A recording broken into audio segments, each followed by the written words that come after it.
আসসালামু আলাইকুম। Hello viewers, আমি ফাহিমা বিনতে ফারুক বলছি। আমি সেই ঘনেশ্যামপুরের ফারুক মেম্বারের মেয়ে ফাহিমা বলছি। আর আমি সবসময় বলি, আমি সত্য কথা বলতে ভালোবাসি এবং সত্য কথা শুনতেও ভালোবাসি। আর একটা সত্যের জন্য একটা সত্যই যথেষ্ট। এই টিকটকের জন্য একটা স্বামীর জীবন হারিয়ে গেল অবচুরে। এই টিকটকের কারণে, বধূর কারণে শাশুড়ি হয়ে গেল ছেলেহারা।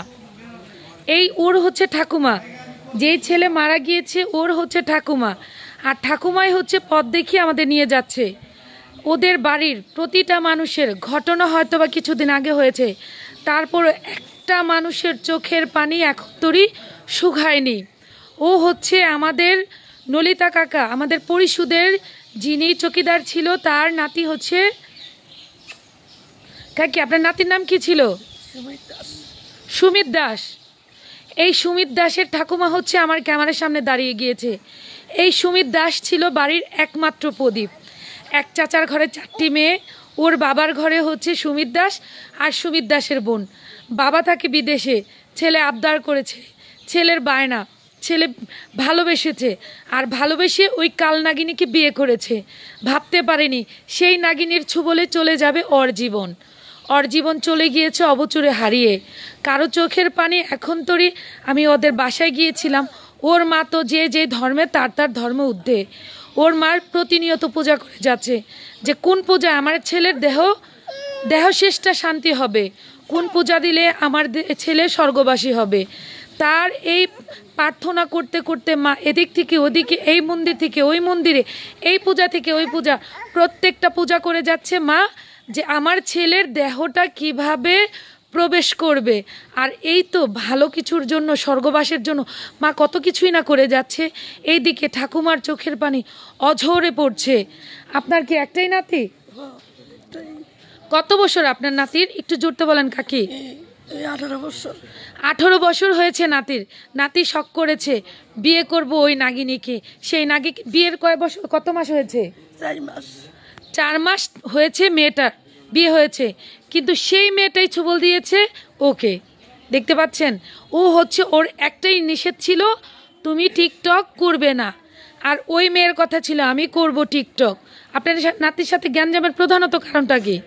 গ্যাঞ্জাম ওই যে একজনের সাথে ভালোবাসতো কয় নাই, একজনের সাথে ভালোবাসতো কয় নাই, গোপনে গোপনে রেখা বললো এইটু কি কইরা কামকি কইরা আমরা কইতে পারবো না, জানি না, বলছিল ভালোবাসা। এই যে দেখুন কাকি কি বলছে, অশ্রুসিদ্ধ চোখে আর কথা বলতে পারছে না।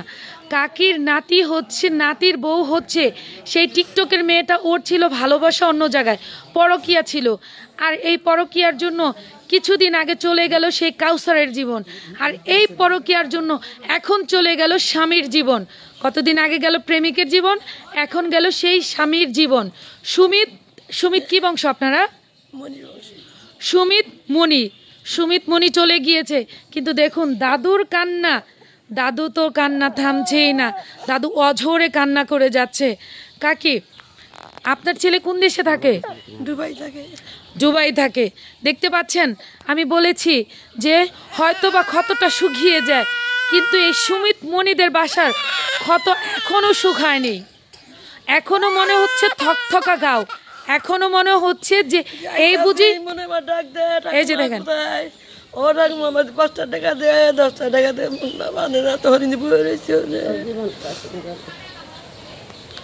সুমিত মণি হচ্ছে দাদুর কাছে আসতো, ঠাকুমা 5 টাকা দাও, 10 টাকা দাও। দাদু হচ্ছে এই রাস্তায়, এটা হচ্ছে সুমিত মণিদের বাসা।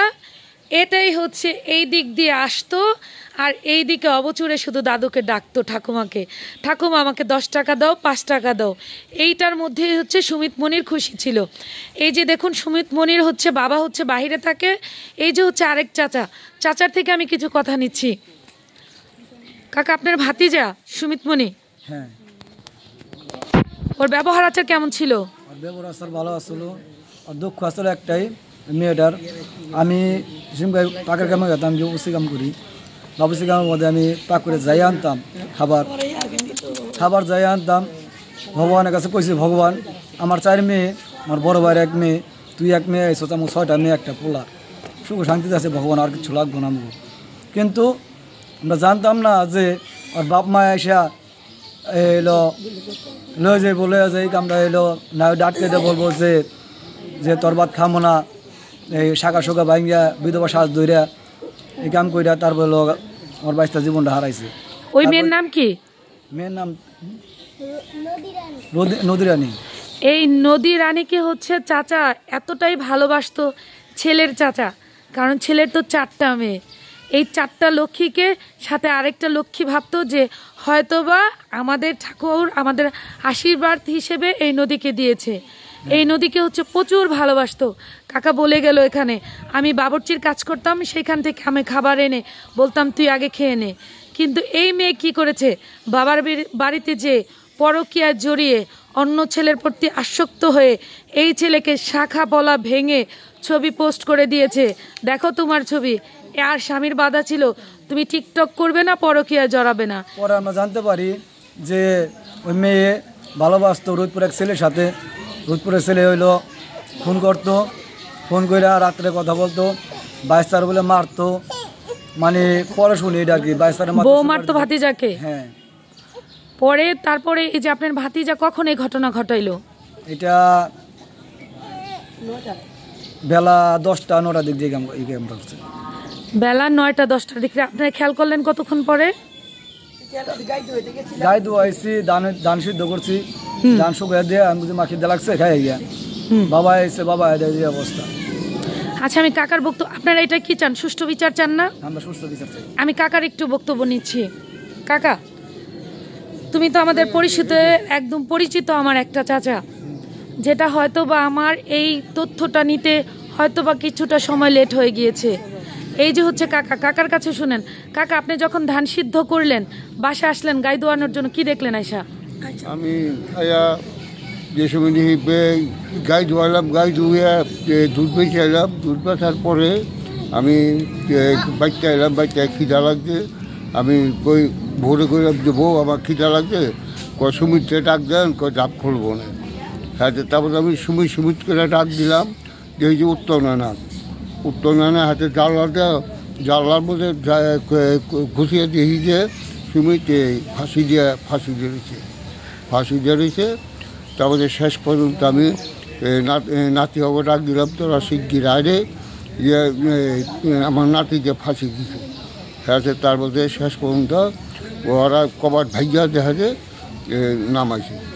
নামানোর পরে ডাক্তারের কাছে নিলাম।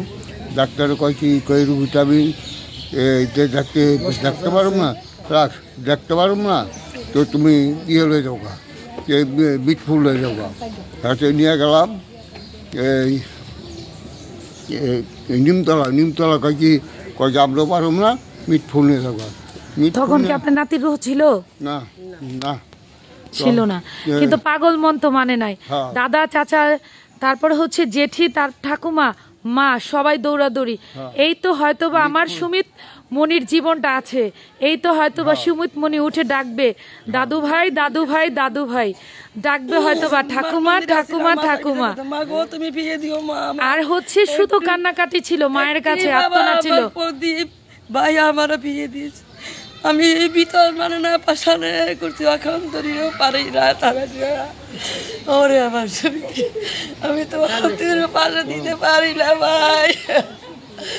ওরে আমার সুমিত্রে, দেখতে পাচ্ছেন কতটা আত্মনাদ, কতটা ভেতরের হচ্ছে এদের কষ্ট, যেই কষ্টটা আর মেনে নিতে পারছে না। গোড়াইলে ভালো লাগে না, বাইরে গেলে ডাক দেখার অসুবিধ ভাই, আমার 10 টাকা দে, 5 টাকা দে ভাই, ঠাকুমা ওখান তো আমার কাছে চায় না ভাই, ওখান তো কয় না ভাই আমার ঠাকুমা 10 টাকা দে, বৃষ্টি যাইবে কবে, বৃষ্টি যাইবে কবে, মেয়েগুলো পাগল হয়ে আছে খালি ও ঠাকুমা বৃষ্টি আয় না কে, বাইরে আয় না কে, আমি গাইবো ভাই।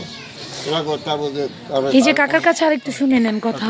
তারপরে বিটফুল যাওয়ার পরে বিটফুল আনলাম, লাশ আনার পরে বিটফুল নিচ্ছি কয়েকদিন মৃত্যু, কয়েকদিন লাশে কয়েকদিন নাই।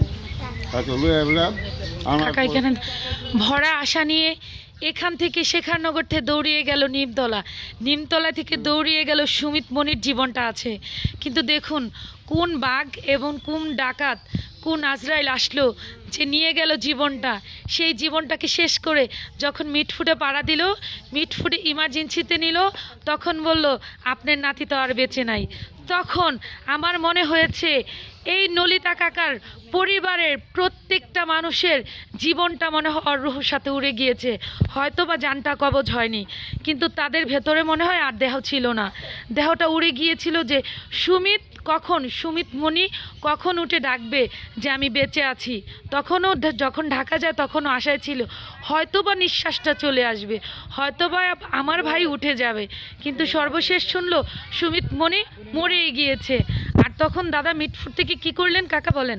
মিটফুট আনলাম, আনার পরে তার মধ্যে মেয়ে এই যে সম্বাদী দিয়া গ্যাসুদ্দিন, এই জায়গায় গ্যাসুদ্দিন সম্বাদী দিয়া এই মিটফুট এই মেয়েলার বাচ্চে ফোন দিল যে তোমরা এখানে আসো, তোমার নাতি। আমি এখানে কথা বলে যাই, নলিতা চাচা হচ্ছে ওই যে সুমিত মনির বউ নদীদের বাসায় হচ্ছে ফোন দিল যে আপনারা এইখানে আসেন, একটা দুর্ঘটনা ঘটে গিয়েছে। নদীদের ফোন দিল, নদীরা কি এখানে এসেছিল? না, বউ কয় মরতে আমি আর দেখতে যাবো না, তোমরা এটা আমার পাগলামানি করো, এটা তোমরা একটা পুতুল খেলা দাও। তার মধ্যে এই যে দেখুন কাকা হচ্ছে কথা বলতে পারছে না, ব্যথিত নাতির জন্য। কাকাকে ওই নদী বলে দিল, ওই সাংবাদিক হচ্ছে গিয়াসুদ্দিন ফোন দিল, ফোনের প্রতি উত্তরে বলে দিল হয়তোবা উনি যদি ভালো নারী থাকতো উনার কান্নায় ভেঙে পড়তো, উনি বলতো আপনারা কোথায়, আমি উড়ে আসছি। যদি কোনো কিছু পাজরালা থাকতো বলতো পাখি তুমি আমাকে উড়িয়ে নিয়ে যাও আমার স্বামীর কাছে। কিন্তু সুমিত মনির স্ত্রী কি বললো, এখান থেকে মরেছে, তাতে আমার কি হয়েছে, আপনাদের যা করার তা করেন, কিন্তু আমার এখানে কোনো সমস্যা নাই, আর আমি আসতেও পারবো না। দেখুন পরকীয়ায় কোথায় নিয়ে যায় নারীদের, সেই পরকীয়ার নারী নদী কি করলো, এই বাসায় আর আসলো না। সেইখান থেকে কাকারা লাশটা নিয়ে এসে কি করলো, নিজেদের মতো নিজেরা যে নারীর জন্য জীবন দিল। আমি হচ্ছে সুমিত মনির মায়ের কিছু বক্তব্য নেব, আমি একটু আমার ভিডিওর সাথে থাকতে থাকুন, আমি দেখাবো আপনাদের নলিতা কাকা হচ্ছে আরেকটা বিষয় আমাকে বুঝিয়ে বলল, হয়তোবা বাংলাদেশের সারা পৃথিবীর মানুষ আপনাদের বোঝানোর জন্য আমি সবসময় ক্যামেরার সামনে আসি, আমি সত্যকে সত্য বলতে শিখেছি। নলিতা কাকা বলল এই দিক দিয়ে হচ্ছে গ্যাসুদ্দিন সাংবাদিক ফোন দিল নদীদের বাসায় যে আপনার স্বামী মারা গিয়েছে, উনি বলল যা খুশি তা করেন, উনাকে যা খুশি তা করেন, আমাকে ফোন দেবেন না। তারপরে আমাদের শেখানগর ফাঁড়ির প্রশাসনও ফোন দিল যে তোমার স্বামী এরকম হয়েছে, তুমি কি করবা, আসবা কিনা। কিন্তু দেখুন কত বড় হিম্মত এবং কত বড় সাহস, আর এর প্রতিবাদ যদি আমরা না জানাই, এরকম হিম্মত অহরহর ঘরে হবে, এরকম দুর্ঘটনাটা সারা পৃথিবী ভরে যাবে। যেমন একটা ভাইরাস এসেছিল করোনা, ঠিক এইভাবে নারীদের ভাইরাসে পুরো পৃথিবীটা ধ্বংস হয়ে যাবে। সেই নদী কি করেছে জানেন, সিরাজদিখান থানায় চলে গিয়েছে উল্টো কাকাদের নামে, এই নলিতাদের নামে হচ্ছে কেস করার জন্য। দেখেন ছেলের মৃত লাশ হচ্ছে এইদিকে, আর ওইদিকে সিরাজদিখান থানায় যেয়ে এই টিকটকার নদী হাজির, কারণ ওনার তো বোঝাতে হবে, অজুহাত তো দিতে হবে, নানান ধরনের অজুহাত দিয়েই তো এই ঘরে চলে এসেছিল সুমিত মনির ঘরে। ঠিক সেইভাবে অজুহাত দিতে পুলিশের কাছে চলে গিয়েছে, মিসিং ডায়েরি করতে গিয়েছিল সুমিতের, কেস করতে গেছিল, ওই সময় থানা বলতেছে যে তদন্ত চলতেছে সেখানে ওরা হচ্ছে মিসিং ডায়েরি করতে চলে গিয়েছিল, কতটা হ্যাস্ত ন্যস্ত করার জন্য আইন প্রশাসনের কাছে চলে গিয়েছে। ঠিক তখনই ওদের কাছে কিছু ডকুমেন্ট ছিল, কিছু প্রমাণ ছিল, যে রেকর্ডিংটা ওখানে প্রশাসনদের সামনে ছেড়ে দিয়েছিল। হয়তোবা প্রশাসন মহাদয় আপনাদের সামনে যদি এই নলিতার ফ্যামিলি ডকুমেন্টস না ছাড়তে পারতো, হয়তোবা এরাই আটকা পড়ে থাকতো সেই জেলখানার ভেতরে। আর যিনি দোষী, যেই নদী দোষী, এই নদী চলে উন্মুক্ত আকাশে আবার টিকটক করে ঘুরে বেড়াতো, সারা পৃথিবীতে তার টিকটক করে ঘুরে বেড়াতো, লাইক কমেন্টে শেয়ারে ভরে যেত যে নদী তো খুব সুন্দরী, নদীর টিকটকটাই না দেখি। কিন্তু দেখুন একটা প্রমাণের কারণ, ডকুমেন্টসের কারণে পুলিশ হট্টগোল হয়ে গেল, পুলিশের মাথা প্রশাসন নড়েচড়ে বসলো, প্রশাসন খোঁজ করতে লাগলো নদী কোথায়। কিন্তু নদী কি আর ওখানে বসে থাকে? নদী তো তখন বুঝে গিয়েছে যে আমার প্রমাণ চলে এসেছে প্রশাসনের কাছে, আর তখনই কি করেছে, নদী ওইখান থেকে ভেগেছে। এই কথাটাই নলিতা কাকা আপনাদের বোঝাতে চেয়েছে। আমার ফুল এই ভিডিওটা যদি দেখে যান, প্রত্যেকটা ঘটনা আপনাদের পাই টু পাই আমি বলে যাব। আমি এখন সুমিত মনির মা বাজারে গিয়েছে, আসলে আপনাদের আমি ভিডিও নিয়ে দেখাবো।